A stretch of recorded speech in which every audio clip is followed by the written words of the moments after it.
नित्याय व्यानाय इदन्नमम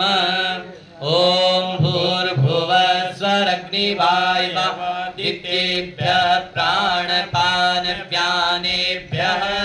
स्वाहा इदन्नग्निवायुवादित्येभ्यः प्राणपानव्यानेभ्यः इदन्नमम ॐ आपो ज्योतिरसोमृतं ब्रह्मभूर्भुवस्वरो स्वाहा ॐ यां मेधां देवगणा पितरश्च उपासते तया मामद्य मेधयाग्नि मेधाविनं कुरु स्वाहा ॐ विश्वानि देव सवितर्दुरितानि परासुव यद्भद्रं तन्नयासुव स्वाहा ॐ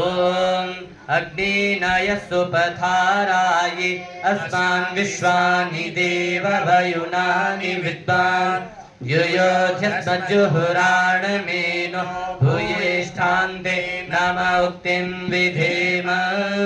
स्वाहा ॐ भूर्भुवस्वः